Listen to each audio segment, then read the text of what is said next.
Vou perguntar para o João essa aqui. Joãozão, como elevar a consciência do cliente antes de vender? E tem jeito, e tem técnica, né? Tem uma sequência. A gente sabe que a pessoa ela passa por algumas etapas, né? Antes de qualquer processo. Provavelmente ela nem sabe que ela tem um problema, então ela é considerada inconsciente, incompetente, então ela não sabe que ela não sabe, então ela não sofre.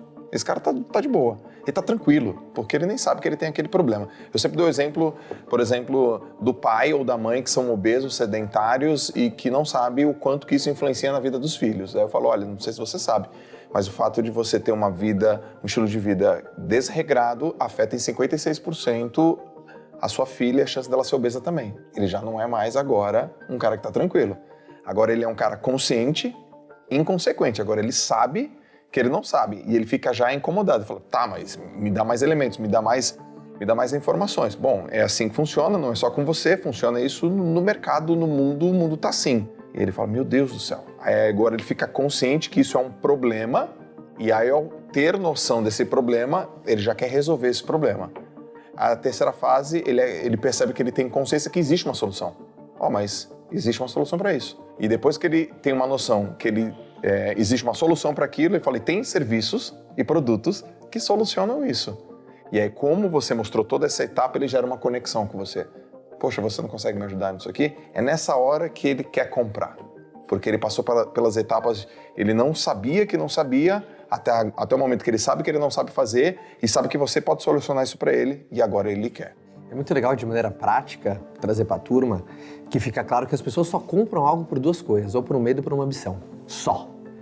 Então, quando você aprende, as pessoas só tomam a decisão de compra baseado no medo que elas têm, irreal, genuíno e justo, a resolução desse medo. Por exemplo, as pessoas só pagam a mensalidade numa academia ou por um medo ou por uma ambição. Ou, tô com medo de morrer cedo, preciso treinar meu físico. Ou, quero ficar mais atraente. É sempre baseado no medo ou uma ambição, um telefone celular. Às vezes o cara compra um telefone porque às vezes, não posso ficar sem me comunicar com meus filhos. Ou ele compra uma ambição dele, atrelada a uma quase, geração de status, né, de poder, isso. Então sempre vai ser no meio de uma ambição. Então, você saber qual que é o medo que você toca, uma ambição que você toca no teu cliente, é a elevação do nível de consciência, porque neste exato momento teve a percepção de um problema, através do despertar de um medo ou de uma ambição. Sabe o que eu acredito? Que a consciência tem que ser de graça e a consequência tem que ser paga. Olha, eu vou te levar a consciência, essa aí eu não te cobro não. O cara, agora eu tenho noção da consequência se eu não fizer isso. A consequência, eu tô aqui, eu tenho um produto ou serviço para você. Eu acho que vale acrescentar que hoje, na era do conteúdo, você, quando está produzindo conteúdo, você está aumentando a consciência daquele público que está te consumindo sobre um determinado assunto. Educar é uma das estratégias de elevação de nível de consciência. A educação, aliás, isso você citou aqui a XP, a origem da XP era a educação financeira que resultou no que se tornou hoje um dos grandes bancos do Brasil. Ou seja, educar é uma maneira de ampliar o nível de consciência.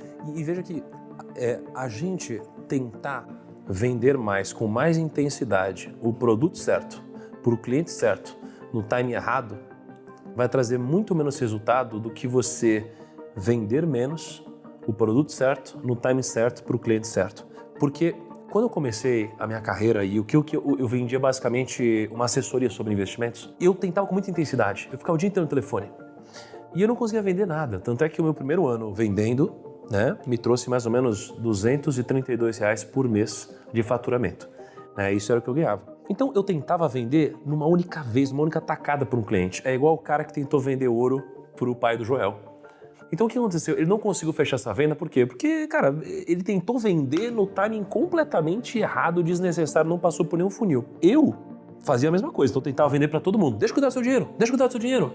O cara, ele nem sabia que tinha um problema, ele nem sabia que existia uma solução, ele nem sabia que eu era conexão.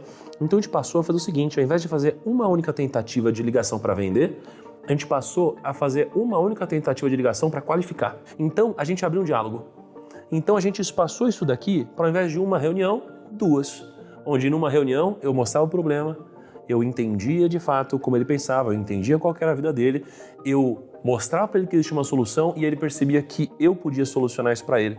Então, quando eu passei dessa venda de intensidade para uma venda mantendo intensidade, mas trazendo para algo um pouco mais consultivo, eu passei mais tempo com o mesmo cliente, ou seja, falei com menos clientes diferentes, mas eu vendi mais, porque eu fiz o meu cliente passar por todo esse processo de expansão de consciência. Né? Então, é muito interessante porque a gente acha às vezes que é só intensidade, não é? Existe é método, existe uma expressão muito engraçada, quando a pessoa acredita tanto no que ela faz, no que ela vende, ela fala assim, cara, o meu serviço, o meu produto é para todo mundo tinha que conhecer aquilo que eu tenho. Eu entendo que isso vem da raiz, que você acredita tanto no que você faz, você quer que todas as pessoas tenham acesso.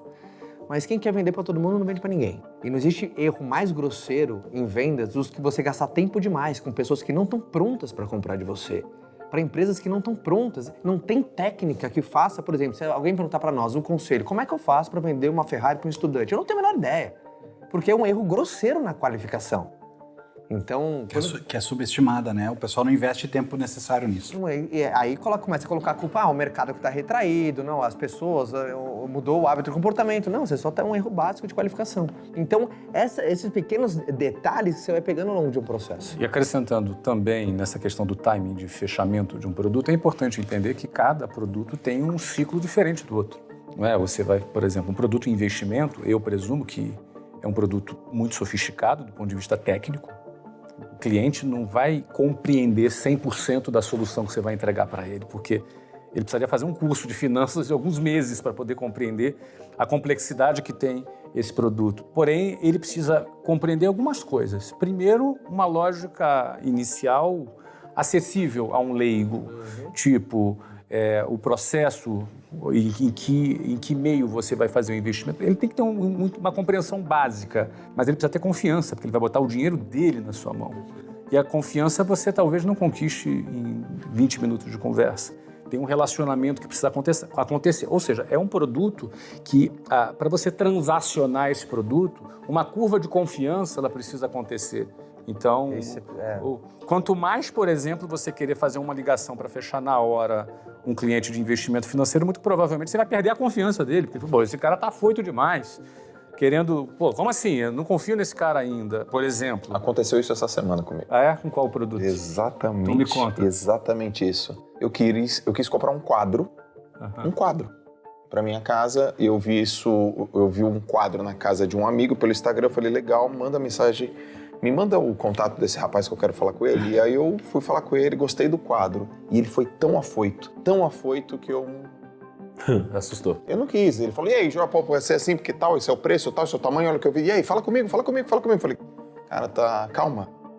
E aí eu não gostei. Olha que legal que o João falou. Aconteceu comigo, é importante com um quadro. que todo mundo saiba isso. É legal deixar escancarado.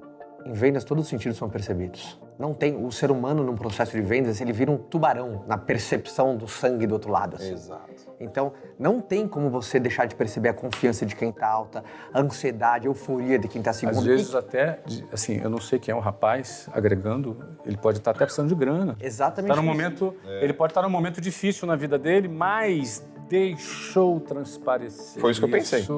E fala sobre isso, que isso é muito importante. Exatamente. E esse ponto, a parte técnica disso, é toda vez que você coloca um comportamento errado dentro de um processo de vendas, ele desperta vieses no comprador. Por exemplo, essa afobação, essa, entre aspas, insegurança, esse desespero, aciona na cabeça do comprador o que tem de errado com esse cara? Desconfiança. A proteção. Pô, mas será que eu sou o único cara interessado por esse quadro? Porque se ele tá desesperado assim, então o volume dele tá baixo. Tá baixo por quê? Será que é bom? Mas será que ele entrega? Será que realmente é legal ao vivo o quadro dele? Olha que loucura onde foi a cabeça do comprador, fez opa! Isso é tão forte que o rapaz conseguiu desvender algo que ele já estava decidido a comprar. Já tinha comprado, cara. Você foi atrás, ele desvendeu. Já tinha feito furo na parede, né? O approach dele... Ele desvendeu, mas isso é legal você que está ouvindo entender que vendas é técnica. Não só a técnica de como perguntar, não só a técnica do script, mas também de como gerenciar os seus sentimentos, porque ele falou uma frase que eu gosto muito. Em vendas, todos os sentidos são percebidos, e ele percebeu algo estranho e foi embora. Olha, a gente tá ouvindo agora que o Caio falou de tentar vender para o estudante uma Ferrari, né? E, cara, isso é muito interessante, né? Porque, às vezes, não importa quão bom você seja, se você tentar vender isso para o cliente errado, não vai dar certo. Esse dia você me pergunta, Caio, como é que eu faço para vender para quem não tem dinheiro para comprar? Eu falei, para de ser burro, vai vender para quem tem. Não é? Você não precisa, você tá errando, cara, você tá errando. E aí é onde entra o que para mim começou a ficar tão aparente, tão importante nos últimos 2 anos, que é de fato pensar não pensar na venda apenas sob a ótica do pitch venda, mas sim no modelo de vendas, né? Então, se você pega, né, assim, você cria quase que 4 quadrantes, assim, né? Onde você tem num eixo a probabilidade de fechamento de uma venda e no outro eixo você tem o poder aquisitivo, né, do seu cliente, e você encontra o maior poder aquisitivo para a maior probabilidade de venda, você encontra o seu pique, né, que seria o seu perfil ideal de cliente. E aí, quando você começa a pensar em processo de venda, e você tem internet ao seu favor e dados, e você começa a jogar no mar aberto o seu produto, o seu serviço, e você tem várias hipóteses que você vai testando, através dos dados você começa a perceber aquele que compra com menos estágios, aquele que tem uma maior taxa de conversão. E quando você descobre quem é esse cara e você desenha ele como uma persona, cara, você pode começar a construir o seu processo em cima dele, para você passar muito mais tempo vendendo para quem você tem mais chance de vender do que perdendo tempo com quem não é o perfil. Não é o perfil ideal, né? Então isso daqui te dá uma diferença de foco muito grande, né?